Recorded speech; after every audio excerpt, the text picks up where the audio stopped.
दीदी जी, आज ऐसा समय चल रहा है जिसमें लड़का हो या लड़की, इसमें लिविंग रिलेशनशिप एक ट्रेंड बन चुका है। और इसमें लोग एक एक रूम में शादी से पहले लड़का लड़की एक साथ रहते हैं। क्या यह हमारे संस्कार की हत्या नहीं है?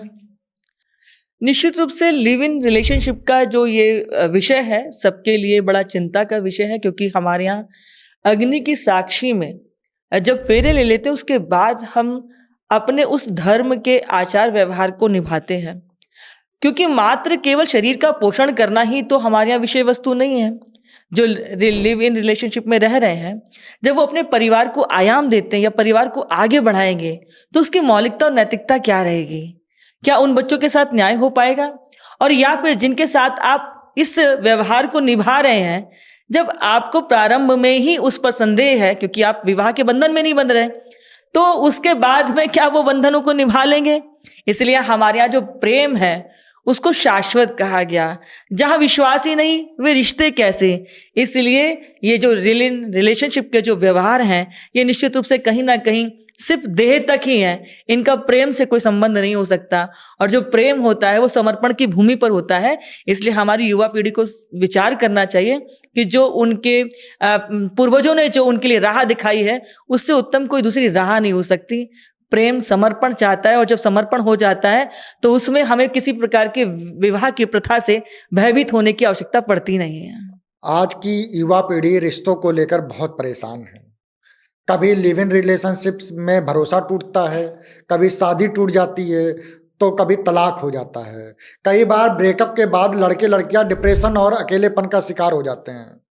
इन सब स्थितियों में इंसान टूट जाता है, तब क्या आध्यात्मिक कोई रास्ता दिखा सकती है? निश्चित रूप से अध्यात्म वह मार्ग है जिससे हम सबको प्रेरणा मिलती है।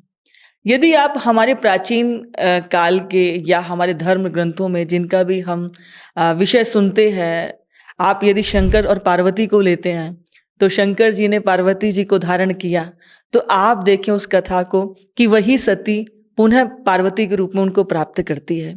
यदि राम और सीता जी के विषय को हम लेते हैं तो राम जी सर्वप्रथम सीता जी को कहते हैं कि मैं आजीवन एक पत्नी धर्म का निर्वाहन करूंगा। वो सोने की प्रतिमा रख करके यज्ञ तो कर लेते हैं पर किसी दूसरी को अंगीकार नहीं करते। यदि हम राधा और कृष्ण के प्रेम को कहते हैं तो वो प्रेम कैसा है? वो प्रेम वह शाश्वत है। देखा जाए तो तत्वों के आधार पर हम राधा और कृष्ण को अलग कह देते हैं, पर मूल में तो वो एक ही है। इसीलिए हमारे समक्ष जो आदर्श हैं वो आपको दुनिया में कहीं नहीं मिलेंगे। और तथाकथित कुछ हम ऐसे दुष्परिणाम भी देखते हैं जहां विवाह सफल नहीं हो पाए या इस तरह की कुछ घटनाएं घटित होती हैं, तो वो हमारे लिए प्रमाण तो नहीं हो सकते ना। हमारे सम्मुख तो वो आदर्श हैं जो हम अपने प्राचीन कालों से देखते चले आ रहे हैं कि बिना एक दूसरे को देखे ही हम उनके साथ जन्म जन्मांतरों के संबंधों को स्थापित कर लेते थे और बिना किसी अपेक्षा के एक दूसरे के साथ प्रेम के साथ एक छोटी सी कुटिया में भी जीवन व्यतीत कर दिया करते थे। अभी हम भौतिकवादी युग में हैं जहां हमारी एक दूसरे से अपेक्षाएं बहुत ज्यादा हैं और वे अपेक्षाएं ही उन संबंधों को खत्म कर देती हैं जहां स्वार्थ होता है। इसीलिए मैंने आपको पहले प्रश्न में भी एक शब्द कहा था कि प्रेम समर्पण होता है।